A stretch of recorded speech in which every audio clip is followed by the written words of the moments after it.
This is Osama bin Laden. He ordered the hijacking of airplanes, and later those planes crashed into some of America's most important buildings, like the Twin Towers. This event is known as the 9/11 attack. But the question is, how did Osama bin Laden actually carry out this attack?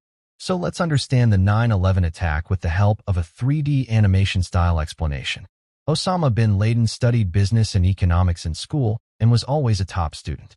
After school, he completed a degree in civil engineering and became an engineer. But later, some events changed his life completely, turning him into one of the world's most dangerous terrorists. Now, for many political and personal reasons, he was planning to attack the United States. His idea was to crash commercial airplanes into America. Being an engineer, Osama knew that if the planes were hijacked and redirected mid-air, the government wouldn't immediately send fighter jets to shoot them down. And once such large planes were crashed into major buildings, the destruction would be massive. Each plane carried around 50,000 liters of jet fuel, which would ignite and cause enormous fires and devastation.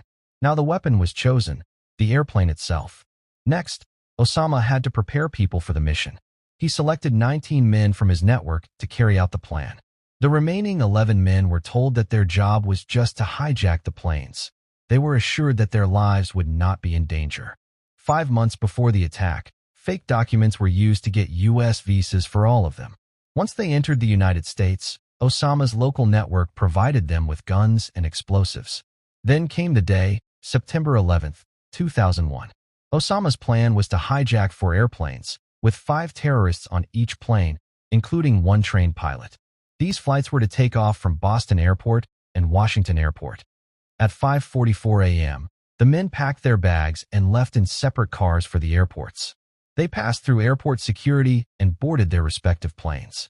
Now you might wonder, how did they manage to carry guns and explosives through security? To understand that, let's look at airport security today, in 2023. Nowadays, every passenger goes through full body scans, shoes, jackets, and pockets are checked, and all electronics are screened. But back in 2001, airport security was very relaxed. Flying on a plane was almost as easy as boarding a train. That's why not a single one of these 19 men was caught. Now all of them were inside the airports and ready. As I mentioned, their mission was to hijack 4 airplanes and crash them. The first was American Airlines Flight 11, hijacked by 5 terrorists. Boarding began at 7:40 a.m. 2 terrorists sat in business class and sent signals to the others. By 8 a.m., the plane took off. They waited for 15 minutes. If they had hijacked the plane right away, the pilot could have landed it back at the airport. After 15 minutes, they signaled each other, pulled out their weapons, and killed a passenger named Kevin in front of everyone. The passengers panicked, and the plane came under their control. They broke into the cockpit, injured the pilots, and took control. Now, one of them, Mohammed Atta, a trained pilot from Egypt, age 33, began flying the plane himself.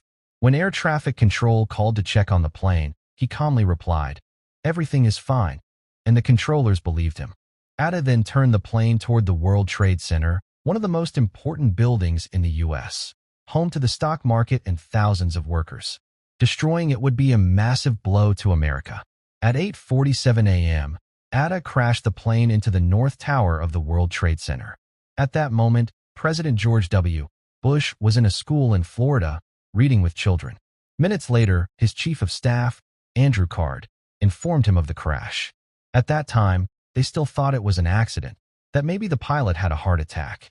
17 minutes later, United Airlines Flight 175 was hijacked and crashed into the South Tower. Now it was clear, this was a terrorist attack. President Bush was still sitting with the children in class when Andrew Card whispered in his ear, "America is under attack." But Bush stayed calm, continued reading and smiling with the kids for another 7 minutes, posing for photos. While during those same 7 minutes, thousands of people were dying. Soon, 2 more planes were hijacked. American Airlines Flight 77 and United Airlines Flight 93. Flight 77, which was heading toward Los Angeles, was turned around and crashed into the Pentagon in Washington, D.C. at 9:57 a.m. 2 minutes later, the South Tower collapsed completely. The 4th plane, Flight 93, was also hijacked. U.S. intelligence believed it was heading toward either the White House or the Capitol building. But the passengers on Flight 93 didn't initially realize what was happening. The terrorists had quietly taken over by threatening the flight attendants with a bomb.